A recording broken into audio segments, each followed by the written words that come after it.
Bon, je pense que c'est la troisième ou la quatrième partie de notre vidéo. La quatrième partie, ok. Donc, je vais passer directement aux requêtes dans cette vidéo. Donc, voici notre base de données news. Je n'ai pas voulu mettre newsletter comme base de données parce qu'il y avait déjà un champ newsletter qui existait dans la base de données. Donc, sur l'exercice, on voit très bien qu'il s'agit d'un système d'information qui s'appelle newsletter. Mais j'ai préféré garder uniquement news.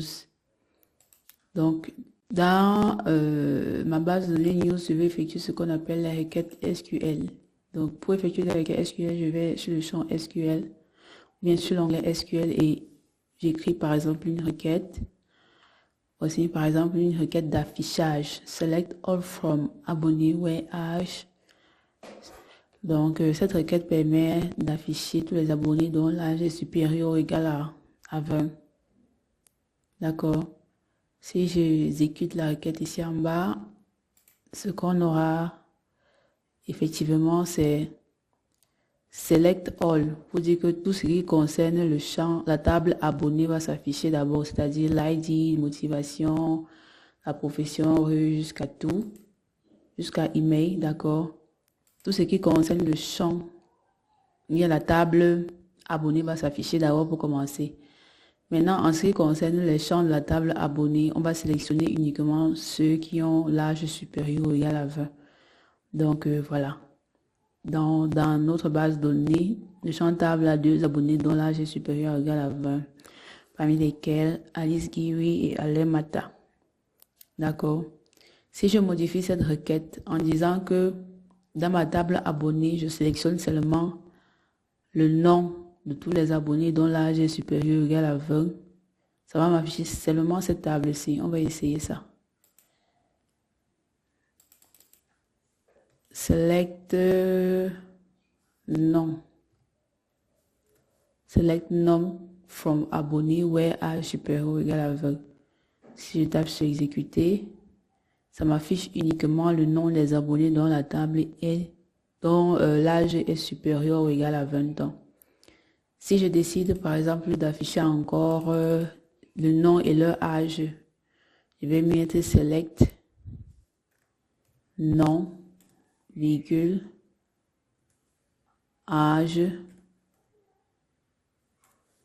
Donc on va sélectionner, on va afficher le nom et l'âge des abonnés qui ont un âge supérieur ou égal à 20. C'est ce que cette requête veut dire. Lorsque j'exécute, voilà les 2 personnes dans ma base de données qui ont un âge supérieur ou égal à 20 ans.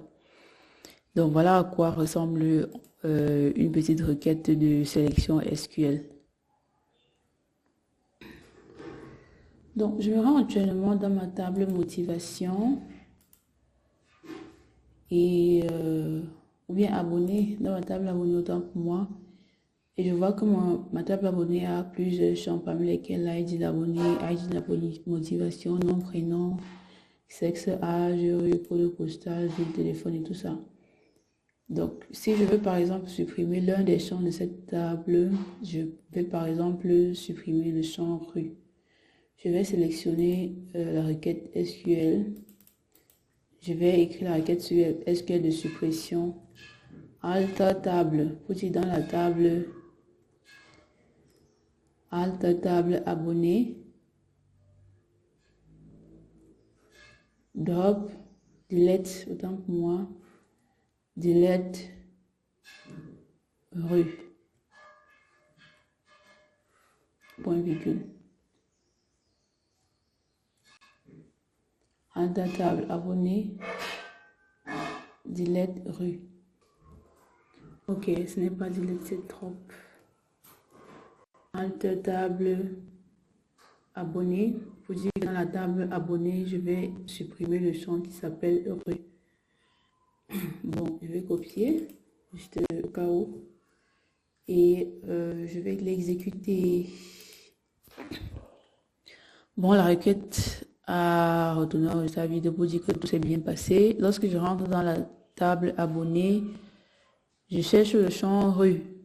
Rue était quelque part ici, ça n'existe plus, c'était près de code postal. on voit très bien que le champ rue n'existe plus. Si je veux remettre le champ rue, je repars encore sur ma requête SQL. Je remets Alt table abonné, add,